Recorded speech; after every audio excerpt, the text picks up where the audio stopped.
మంచిర్యాల జిల్లా చెన్నూరు నియోజకవర్గం జైపూర్ మండల కేంద్రంలో ఏర్పాటు చేసిన సమావేశంలో కాంగ్రెస్ సీనియర్ నాయకులు మాజీ ఎంపీటీసీ మంతెన లక్ష్మణ్ మాట్లాడుతూ గత ఎమ్మెల్యే ఎన్నికలలో ఎలాగైతే గడ్డం వివేక్ వెంకటస్వామిని అత్యధిక మెజారిటీతో గెలిపించామో అదేవిధంగా నిన్న జరిగిన Peddapalli parliament Congress party MP అభ్యర్థి గడ్డం వంశీకృష్ణను భారీ మెజారిటీతో గెలిపించి పార్లమెంటుకు పంపుతామన్నారు. ఎమ్మెల్యే గడ్డం వివేక్ వెంకటస్వామి ఆదేశానుసారం కాంగ్రెస్ పార్టీ ఎంపీ అభ్యర్థి గడ్డం వంశీకృష్ణ గెలుపు కోసం గత నెల రోజులు కష్టపడ్డ కాంగ్రెస్ పార్టీ సీనియర్ నాయకులకు, నియోజకవర్గ కాంగ్రెస్ పార్టీ కార్యకర్తలకు, అలాగే నియోజకవర్గ ప్రజలకు ప్రత్యేక ధన్యవాదములు తెలిపారు. నా పేరు మంతెన లక్ష్మణ్, ఎక్స్ ఎంపీటీసీ. గత ఎన్నికల్లో మరి మా మండలం నుంచి భారీగా ఎండను కూడా లెక్క చేయకుండా భారీగా తరలి వచ్చి ఓట్లేసిన మా మండల ప్రజలందరికీ, ఓటర్ దేవుళ్ళందరికీ నా నమస్కారాలు. అదేవిధంగా మా కాంగ్రెస్ పార్టీ నుండి ఆర్నిసలు కష్టపడి ఇంటింటికి తిరిగి మరి ప్రజలను చైతన్యవంతం చేసి ఓటు కేంద్రం దాకా తీసుకొచ్చి మరి కాంగ్రెస్ పార్టీకి అధిక మెజార్టీ వచ్చేందుకు కృషి చేసినటువంటి మా కాంగ్రెస్ పార్టీ నాయకులు, కార్యకర్తలు, లీడర్లు, మన ప్రజాప్రతినిధులందరికీ కూడా నా యొక్క హృదయపూర్వక ధన్యవాదాలు. ఈ ఎన్నికల్లో మరి గత ఎన్నికల కన్నా భారీగా జనాలు తరలి వచ్చి మరి ఓటు వేయడం జరిగింది. 4 నెలలుగా రాష్ట్రంలో ఏర్పడ్డ ప్రభుత్వం ప్రజాపాలనను అందిస్తున్న తీరును చూసి మరియు సంక్షేమ పథకాలు, అభివృద్ధి పథకాలు కానీ కేవలం 4 నెలల్లోనే ప్రజలకు చేరువ చేస్తూ మరి ప్రజల సంక్షేమం కోరుతున్న ప్రభుత్వం కాబట్టి ఆ 4 నెలల పాలనలోనే మంచి రికార్డు సంపాదించింది కాబట్టి ప్రజల్లో మంచి స్పందన వచ్చింది. మరి భారీగా తరలి వచ్చి కాంగ్రెస్ పార్టీకి మద్దతు ఇచ్చి మరి రాష్ట్రంలో కాదు దేశంలో కూడా కాంగ్రెస్ ప్రభుత్వం ఏర్పడాలనే ఉద్దేశంతో ప్రజలంతా మద్దతుగా నిలిచి భారీగా ఓటు వేయడం జరిగింది.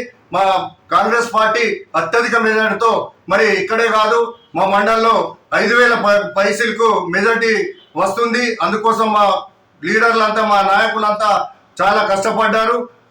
ఇక్కడే కాదు నియోజకవర్గం పెద్దపల్లి స్థాయిలో కనీసం ఒక 2 లక్షల గెలుపు ఖాయమైపోయింది. వంశీ గారిది ఎన్నడో గెలుపు ఖాయమైపోయింది. కానీ మేమంతా కష్టపడి కృషి చేసింది కేవలం 2 లక్షల మెజార్టీ తీసుకురావాలనే మా నాయకులు, మా కార్యకర్తలు, మా లీడర్లంతా కృషి చేశారే తప్ప కేవలం గెలుపు కోసం కాదు. 2 లక్షలకు తగ్గకుండా ఈరోజు ఖచ్చితంగా మాకు మెజార్టీ వస్తుంది. బ్రహ్మాండమైన మెజార్టీతోని గెలిచిన వంశీకృష్ణ పార్లమెంటుకు వెళ్ళి మరి మన నియోజకవర్గం కావాల్సినటువంటి విధులు తీసుకొచ్చి మరి ఏరియాను అభివృద్ధి చేస్తాడనే నమ్మకం మాకుంది. ఎందుకంటే గత వాళ్ళ తాత కాలం నుంచి కూడా ఈ నియోజకవర్గం వాళ్ళ సొంత ఇల్లు లెక్క.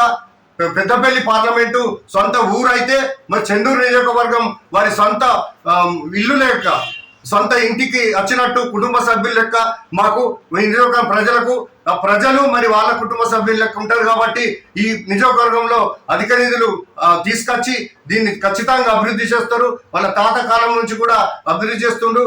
గౌరవనీయులు ఎమ్మెల్యే గారు కూడా గెలిచిన 4 నెలల కాలంలోనే అనేక హామీలు ఇచ్చిండు. హామీల ప్రకారం ఇప్పుడు ఒకటి నెరవేర్చుకుంటూ వెళ్తుండు.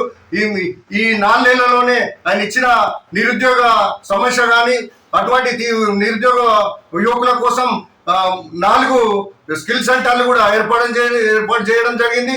అదేవిధంగా మరి గవర్నమెంట్ నిధులు రాకున్నప్పటికీ విశాఖ ట్రస్ట్ నుంచి ప్రతి విలేజ్ లో ఎండాకాలం నీటి తీవ్రత ఉంటుందని భావించి మరి బోర్డులు కూడా వేయడం జరిగింది. అదేవిధంగా వాళ్ళు గవర్నమెంట్ నుంచే కాకుండా ప్రభుత్వమే కాదు మరి సొంత నిధులతో కూడా గత వాళ్ళ వెంకటస్వామి కాలం నుంచి గ్రామాలకు చేదోడుగా వాదోడుగా ఉంటూ మరి అభివృద్ధి చేసుకుంటూ వస్తున్నారు. మరి కాకా వెంకటస్వామి ఎలాంటి పట్టుదల వ్యక్తో ఆయన జాతీయ స్థాయిలో చాలా గొప్ప నాయకుడు. అదేవిధంగా ఆయన కొడుకు ఈరోజు ఎమ్మెల్యే గౌరవనీయులు మరి వివేక్ వెంకటస్వామి కూడా ఒక పట్టుదల వ్యక్తి. ఆయన తనయుడు మరి ఇప్పుడు కొత్త ఎంపీ అవుతున్న యువ నాయకుడు, భవిష్యత్తున్న నాయకుడు. ఆయన కూడా ఒక పట్టుదల గల వ్యక్తి. ఈరోజు వివేక్ వెంకటస్వామి గారు కొంతమంది అనుకున్నట్టు మరి ప్రజలకు అందుబాటులో ఉండడు అనేది అది వాస్తవం కాదు. వారు ఇక్కడే ఇల్లు ఉంది, మంచిరాలనే ఇల్లు ఉన్నది. ఆయన ఎప్పుడు ఎల్లవేళలా మరి ఈ నియోజకవర్గాన్ని పట్టుకొని గతంలో పదవి లేనప్పుడు కూడా వాళ్ళు ప్రజల్లో తిరుగుతూ గ్రామాల్లో తిరుగుతూ కార్యకర్తలు ప్రోత్సహిస్తూ ఇదే ప్రాంతంలో ఉన్నారు. మరి ఇప్పుడు గెలిచినాక కూడా ప్రజలకు అందుబాటు ఉన్నాడు. ఇప్పుడు ఈ 4 నెలలలో ఒక్కొక్క విలేజ్ కి కనీసం ఒక 3-4 సార్లు ఇప్పటికే విజిట్ చేయడం జరిగింది. అదే విధంగా ఏ కార్యకర్త చిన్న కార్యకర్త అయినా తన దగ్గరికి మంచిర్యాలలో ఇల్లు కానీ చెన్నూరులోని క్యాంప్ ఆఫీస్ కానీ వెళ్ళగానే మరి చిన్న కార్యకర్త పెద్ద లీడర్ అనేది చూడకుండా మరి మహిళలతో సహా ఎవరైనా కానీ నేరుగా పోయి మరి ఆయనకు సమస్యలు చెప్పుకొని విన్నవించుకుంటే వెంటనే స్పందించి మరి వాళ్ళ సమస్యలను ఓపిక వింటూ మరి స్థానికంగా అందుబాటులో ఉంటుండు. అది ఎవరో కొందరు గిట్టని వాళ్ళు మరి అందుబాటులో ఉండాలని తీసుకొస్తుంది. అది అవాస్తవం.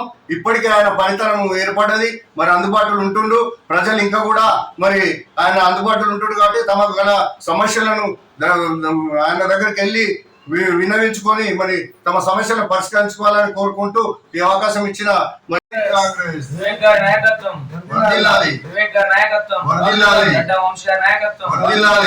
రెడ్డి గారి నాయకత్వం, సోనియా గాంధీ గారి నాయకత్వం, రాహుల్ గాంధీ గారి నాయకత్వం.